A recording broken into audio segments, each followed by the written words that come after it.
Saludamos con nuestro primer invitado, como lo habíamos ya adelantado, se trata de Pablo Iturralde Blasio, representante vocero de la coordinadora Ecuador Dice No. ¿Cómo está, señor Iturralde? Buenos días, bienvenido, le saludamos. Alexis Moncayo, quien le habla, Licenia Espinel, está ahora en la mesa del debate, este escándalo de presunta corrupción que salpica al gobierno nacional, y desde los voceros del régimen nos han venido repitiendo constantemente que con la consulta popular que se votará el próximo 5 de febrero se van a solucionar todos los problemas, entre ellos de la seguridad, la extradición, etcétera, etcétera. Es así. La consulta popular en este caso nos ayudaría a evitar este tipo de escándalos, este tipo de presuntas redes de corrupción que estarían al interior del gobierno nacional. Buenos días, bienvenido. Si puede activar su micrófono, señor Iturralde, por favor. Gracias. Muy buenos días, Licenia y Alexis. Muchas gracias por la invitación. Efectivamente, nosotros el día de hoy tenemos una gran asamblea constitutiva de este espacio que denominamos como la Coordinadora Ecuador Dice No. Nosotros somos un grupo de más de 60 organizaciones de todo el país que hemos decidido juntarnos, unirnos fundamentalmente frente a lo que estamos viviendo, que es este desastre que vivimos a nivel nacional, tanto a nivel del empleo como a nivel de los grados o niveles de empobrecimiento que tienen las familias ecuatorianas, las migraciones forzosas, la delincuencia, los asesinatos, y ahora, digamos, de manera muy clara, justamente con esta denuncia realizada por un medio de comunicación digital, vemos una trama criminal, una banda organizada que está saqueando justamente las empresas públicas. Frente a este desastre del país, frente a este descalabro nacional al que nos ha conducido el gobierno, nosotros hemos decidido juntar por un lado nuestra indignación, nuestro hartazgo, pero también juntar nuestra esperanza, nuestros sueños, nuestros deseos de un país diferente, de un país que realmente garantice la vida para las mayorías, para los sectores populares y las clases medias de nuestro país. Y en este sentido, estamos levantando, digamos, una propuesta que sobre todo se dirige básicamente a decirle no al gobierno de Guillermo Lasso, puesto que creo que es fundamental, a partir de la pregunta que usted me hace, Licenia, exigir que se transparenten las reales intenciones, los reales objetivos que tiene efectivamente el gobierno nacional. Las preguntas que nos están haciendo no son sobre los principales problemas del país. Esas preguntas, por tanto, no van a solucionar las principales o los graves problemas que afectan a las familias ecuatorianas, y las intencionalidades fundamentales del gobierno se orientan básicamente, por un lado, a acumular más poder, particularmente en la designación a dedo por parte del presidente de la República de las autoridades de tres funciones del Estado: la función electoral, la función de administración de justicia y la de control social y participación ciudadana, ¿sí? Y por otra parte, se orientan fundamentalmente a tratar de levantar la imagen bastante alicaída.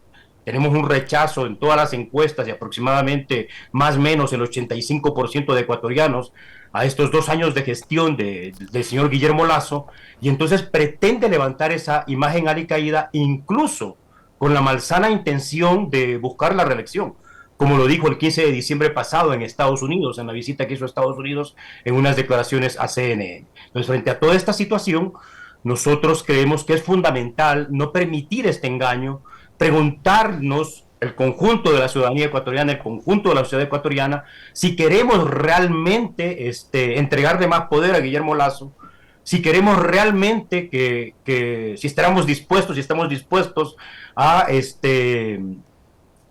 votar por Guillermo Lasso para que se creen condiciones para su reelección.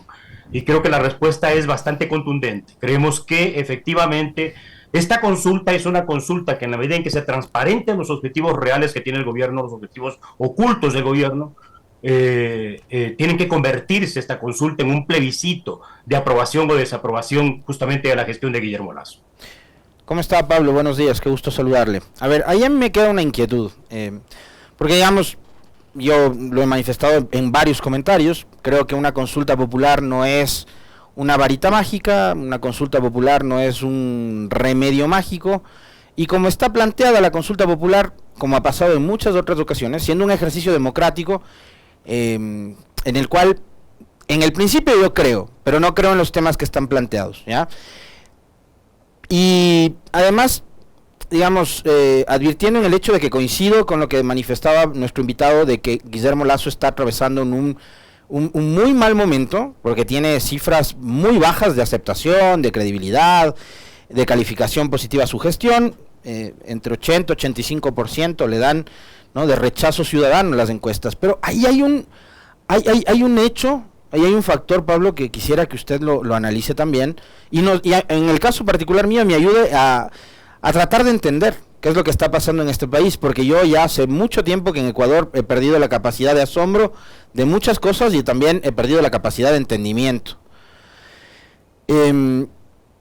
Esas mismas encuestas que a Lasso le dan un rechazo del 80%, dicen que todas las preguntas de la consulta popular las ganaría por encima del 65%.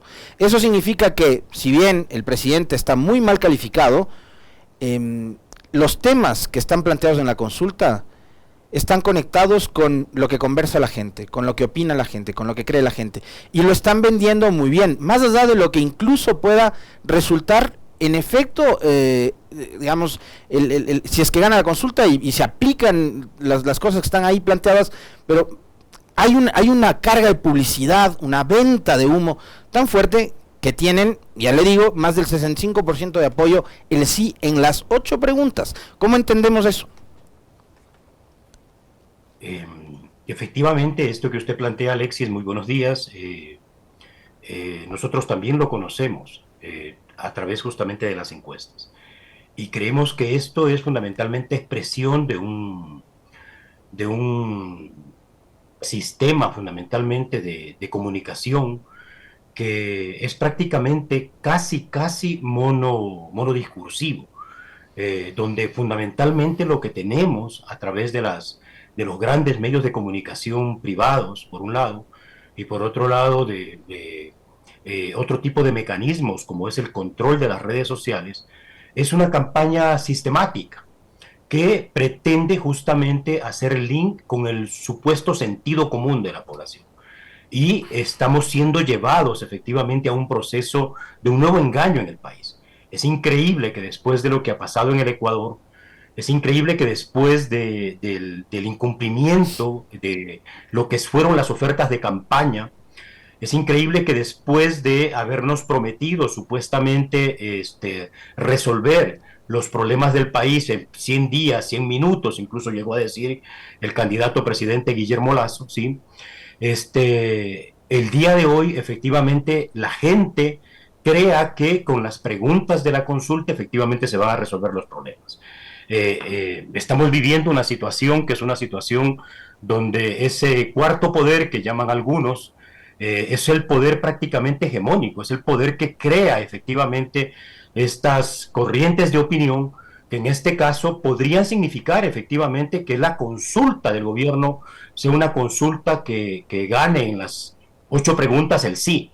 Y frente a ese hecho como tal, creo que es importante entender en último término y asumir que realmente lo que tenía que haberse le preguntado al país es si queremos que continúe este descalabro, este desastre del país. Yo creo que lo mejor que le puede pasar al Ecuador, sí, es justamente que Guillermo Lasso no continúe en el gobierno, no continúe en el poder. Ha demostrado fehacientemente durante estos 2 años que la confianza que le entregó el electorado al nombrarlo presidente de la República ha sido completamente incapaz de gestionarlo. Tenemos un presidente que no hace nada frente a los grandes problemas del país, frente al desempleo, frente a la delincuencia particularmente, pero también frente a otro tipo de situaciones que viven hoy día la absoluta mayoría de ecuatorianos.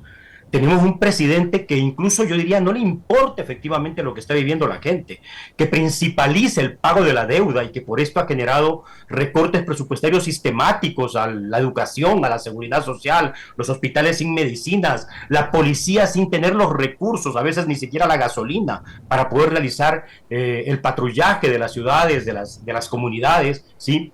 Y tenemos un gobierno que en último término, mientras por un lado afecta al conjunto de la población, lo que tenemos básicamente es, por otra parte, que los bancos en el Ecuador tienen cifras históricas de ganancia, ¿no? Donde la propia familia Guillermo Lasso solamente el año pasado gana 95 millones de dólares a través del Banco de Guayaquil, o la familia Egas, que gana 147 millones. Entonces, vivimos una situación donde efectivamente es una campaña completamente desigual. Usted puede ver, Alexis, todos los días propaganda a través de las redes sociales, un discurso monolítico de parte de los medios de comunicación, tratando de posicionar supuestamente que con estas preguntas se van a resolver, por ejemplo, con la extradición se va a resolver el problema de la inseguridad. Y esto es completamente falso. Nosotros confiamos, sin embargo, en la capacidad de reflexión de nuestra gente, en la posibilidad de activar al conjunto de la ciudadanía ecuatoriana, a las familias ecuatorianas,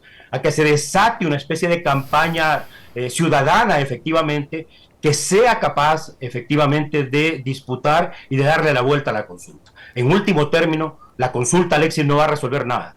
Y creo que inmediatamente, después de la consulta, vamos a tener nuevamente situaciones de crisis, de profundización de la crisis económica y social, y probablemente de agudización de la crisis política.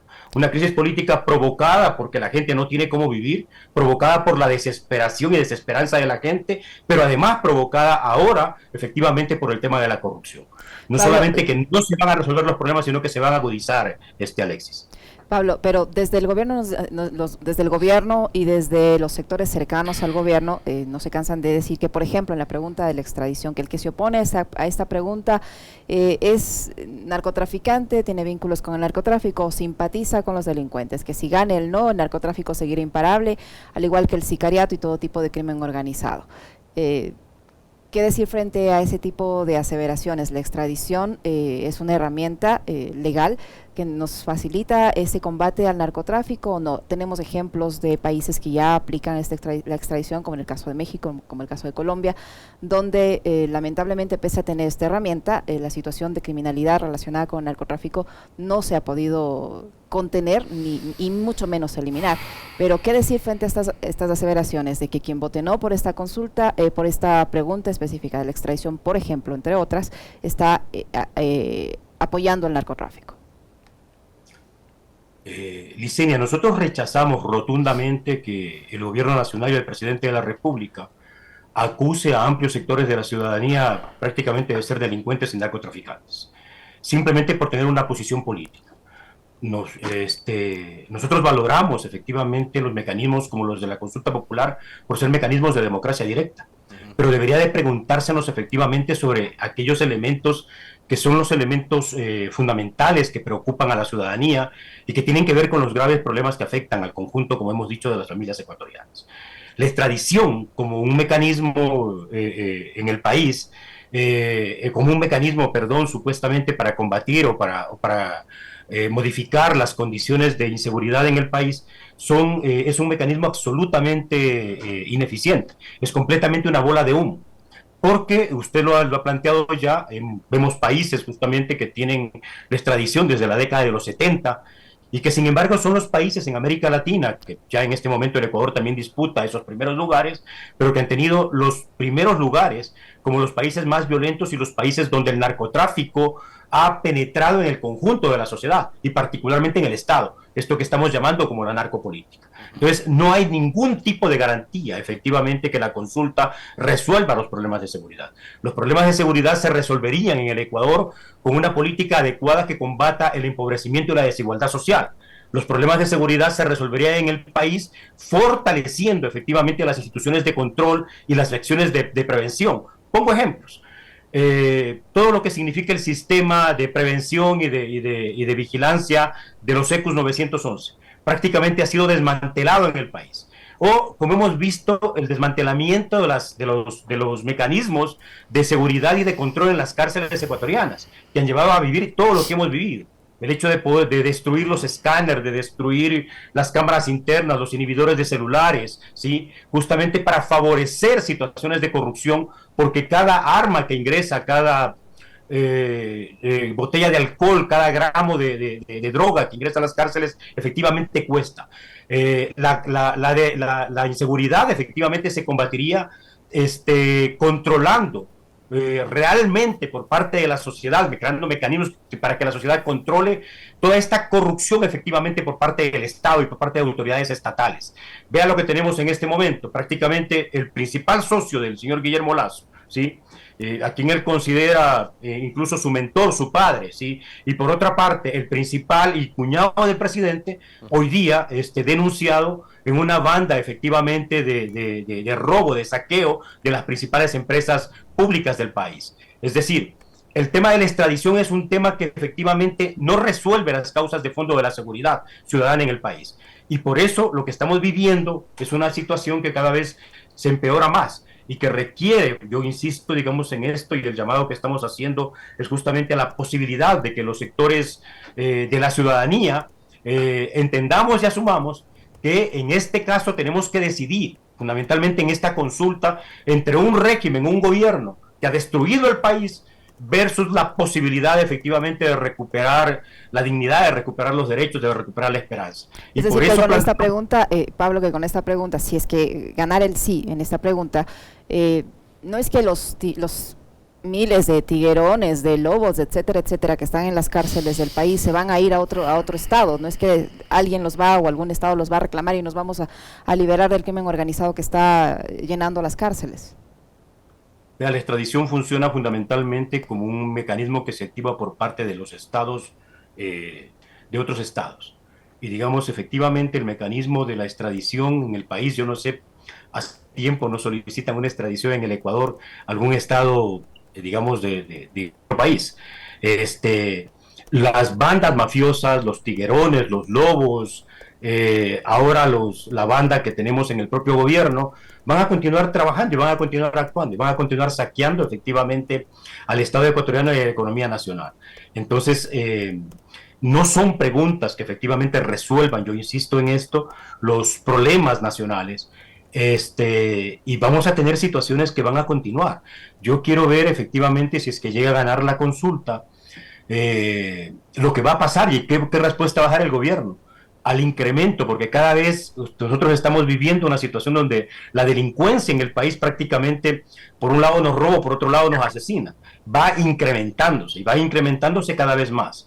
Uno puede revisar a ver las cifras y solamente ya el año 2022 los niveles de violencia en el país, de asesinatos en el país, de muertes violentas, superaron el 25% por cada 100.000 habitantes. Entonces, toda la situación que vivimos en el Ecuador con respecto a estos grupos delincuenciales, al crimen organizado y a la delincuencia común, no se resuelve con una pregunta como la extradición, Grisel. Ahora, usted mencionaba, Pablo, el episodio de Danilo Carrera, y ahí hay algo que me llama mucho la atención, y es esta doble moral que tiene una buena parte de nuestra clase política.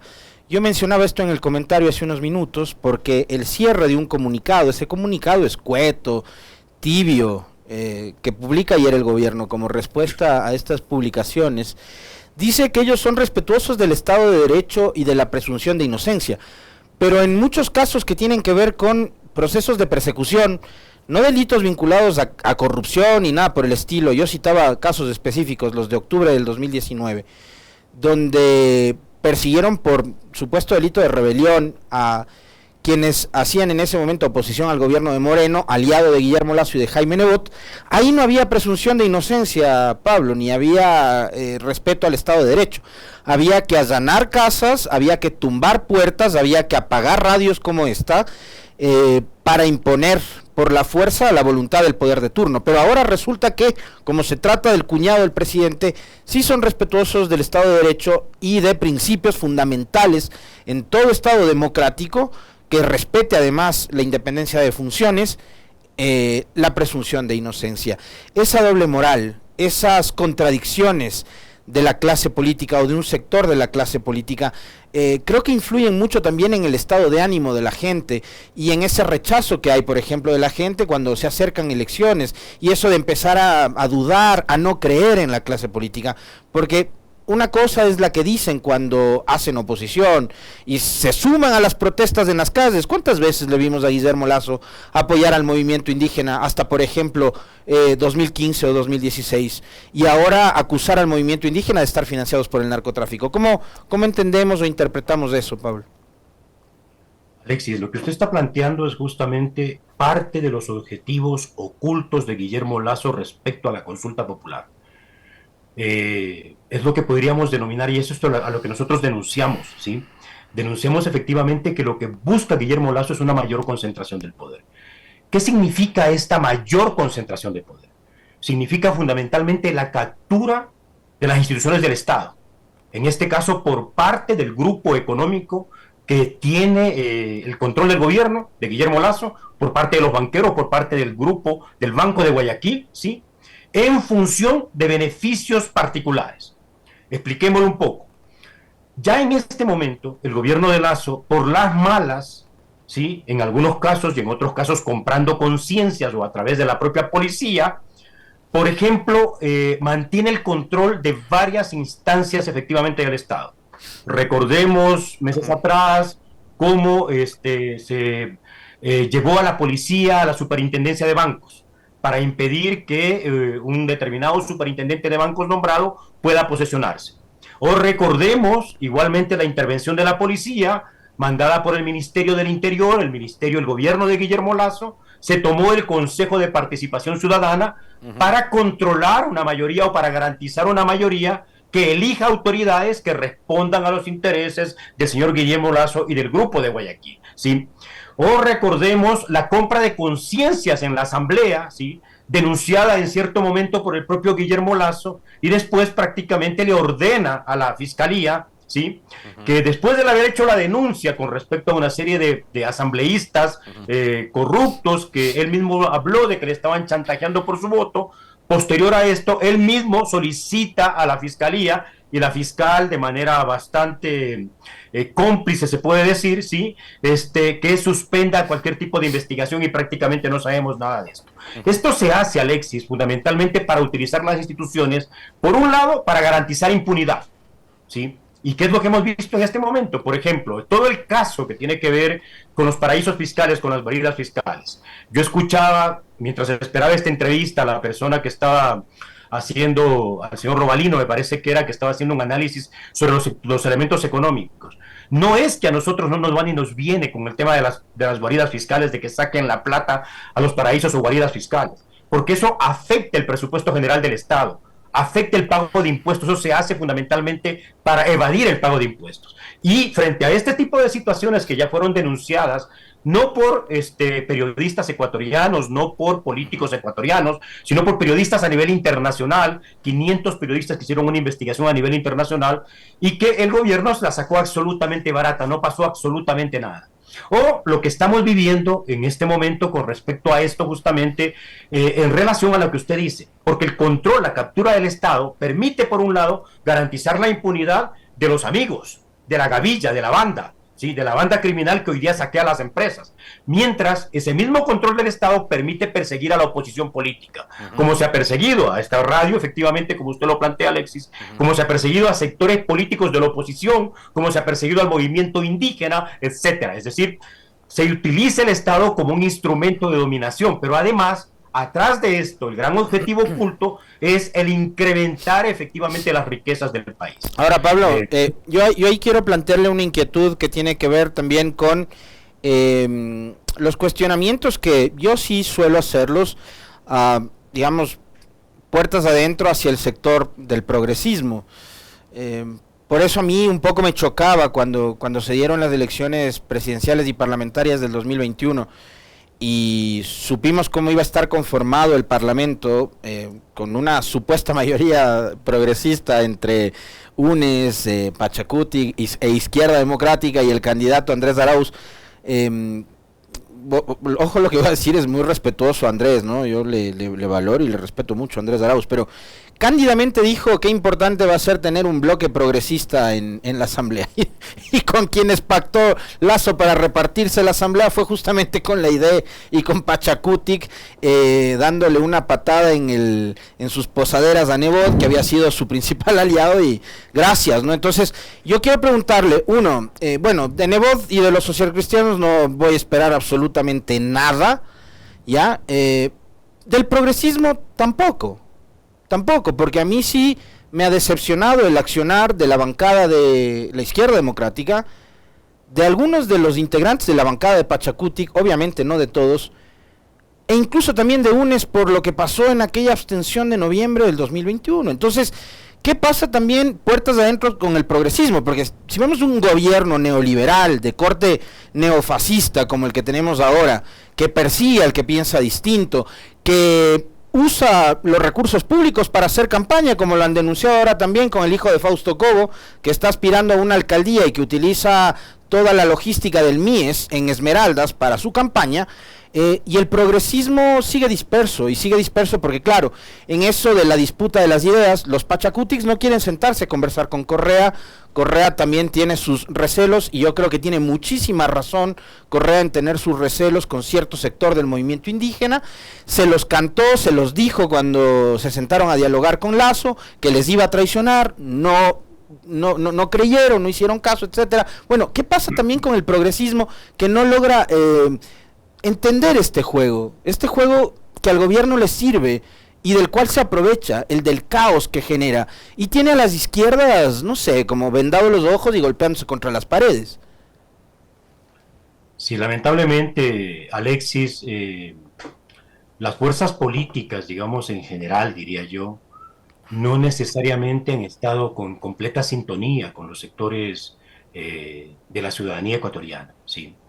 Y creo que ahí hay que hacer un poco de historia, Alexis. Hay un desencuentro, lastimosamente, que se comenzó a dar, que se empezó a presentar, entre, por un lado, el gobierno de la Revolución Ciudadana de Rafael Correa, y por otro lado, el movimiento indígena como tal. Y en esa ruptura operaron sectores que, no ahora, sino desde siempre, Alexis, están vinculados, sectores dentro del movimiento indígena, personalidades indígenas, podemos dar nombres y apellidos, que han estado históricamente vinculadas a los grandes capitales del país, ¿sí? Y que han estado históricamente vinculadas a la embajada de un poder, de un gobierno y un estado poderoso del norte. Ahí yo podría recordar varias cosas, porque seguramente va a haber gente que diga, bueno, Pablo debería decir nombres. Yo me acuerdo que Miguel Yuco fue testaferro de Fernando Azpiazu. Yo me acuerdo que cuando las elecciones del 2021, la embajada de los Estados Unidos salió casi que a aplaudir a Yacu Pérez, ¿no? Y así por el estilo. Completamente de acuerdo, Alexis. Y eso llevó, digamos, a que se aproveche esa situación y se logre colocar, la derecha colocó en el país este framing perverso de correísmo versus anticorreísmo, ¿sí? Y en ese marco, efectivamente, vemos hasta el día de hoy, o sea, las declaraciones del señor Salvador Quispe no pueden ser peores. Así es. Prácticamente tratando de esconder su complicidad con el gobierno. O la obsecuencia de Guadalupe Llori mientras fue presidenta de la Asamblea. Y digamos, y la obsecuencia en este momento y la complicidad con la propia consulta popular, Alexis, justamente. Entonces, lo que tenemos es una situación bastante complicada. Yo espero, nosotros esperamos desde las organizaciones de la sociedad civil, no vemos además ninguna otra alternativa, Alexis, ¿sí? Que no sea efectivamente una unidad de aquellos sectores que efectivamente nos duele el país, de aquellos sectores que amamos al Ecuador, que queremos un país diferente, de aquellos sectores que creemos que hay que reivindicar efectivamente los derechos y que en vez de retroceder en los derechos hay que avanzar efectivamente, ¿sí? Y esto implica necesariamente tratar de fortalecer. Nosotros venimos permanentemente planteando la necesidad de la unidad de los sectores justamente consecuentes del movimiento indígena. Yo creo que en este momento, y para, digamos, citar nombres, el señor Leonidas Issa, conjuntamente con la actual directiva de la CONAIE, es totalmente diferente a lo que teníamos antes. Recordemos cómo, por ejemplo, en octubre del año 2019 se entregó el levantamiento indígena, el levantamiento popular ciudadano nacional al gobierno de Lenín Moreno, pero hoy día creo que hay otras condiciones. De igual forma, me parece que es muy importante que dentro de la Revolución Ciudadana se vea claramente que en este momento solos no se puede, que se requiere efectivamente una alianza de carácter social, de carácter ético, de carácter político en el país, que permita, por ejemplo, enfrentar de manera unitaria la consulta popular, que permita enfrentar de manera unitaria la defensa de los derechos, tanto en la institucionalidad pública, en el Parlamento, en los gobiernos locales, en otras instancias del Estado ecuatoriano, pero también en la calle, también en la organización social, Recordemos que el Estado ecuatoriano, la Constitución ecuatoriana reconoce la participación y la organización de las comunidades como un espacio de la sociedad, como un elemento fundamental del sistema democrático, del régimen democrático, y eso se expresa comúnmente como demandas, se expresa comúnmente como acciones colectivas que deben ser igualmente valoradas y que tienen que ser trabajadas de manera unitaria. Nosotros, digamos, en este marco, Alexis, creemos que el tema de la unidad y el tema de la articulación de fuerzas, ahora en la consulta, mañana muy probablemente en las calles, resistiendo justamente a la profundización de la crisis económica y social, gane quien gane en la consulta, por decir así, lo más importante para el país es que efectivamente Lasso no continúe en el poder. Lo mejor que le puede pasar al país es cualquier otro gobierno, porque se ha visto que efectivamente en estos 2 años lo que tenemos es una destrucción de la patria, una destrucción de la vida de las familias de la absoluta mayoría de ecuatorianos. Le agradecemos, Pablo, por habernos acompañado en este diálogo. Muy amable, muchísimas gracias. Muy gentil. Licenia, si me permite, por favor, y Alexis, agradecerles igualmente por la invitación y que me permitan hacer la convocatoria. Nosotros tenemos el día de hoy una asamblea de carácter nacional a las 3 de la tarde, hoy miércoles 11 de enero a las 3 de la tarde, en el Comité de Empresa de los Trabajadores de la Empresa Eléctrica Quito, que está ubicado en la 10 de agosto y Cuero y Caicedo, 10 de agosto, 3037 y Cuero y Caicedo. Y esta es una reunión de los diferentes sectores organizados del país para poder juntar nuestras voces justamente en relación con la consulta. Nosotros creemos que hay que levantar con fuerza, e invitamos al conjunto de la ciudadanía a levantar con fuerza esta idea central de dile no a Lasso, ¿sí? No a la corrupción, no al desempleo, no a la delincuencia, ¿sí? Y que esto posibilite de alguna manera, por un lado, una reconstitución del campo popular, pero al mismo tiempo, ojalá, podamos revertir justamente la situación que estamos teniendo en este momento y que podemos conocer a través de las encuestas en relación con la consulta popular. Buenos días y muchísimas gracias. A usted, Pablo, muy amable. Muchísimas gracias. Pablo Iturralde, vocero de la coordinadora Ecuador dice no. En Punto Noticias de Radio Pichincha, 8:10. Una pausa, no se vayan que regresamos para conversar con la legisladora Mireya Pazmiño.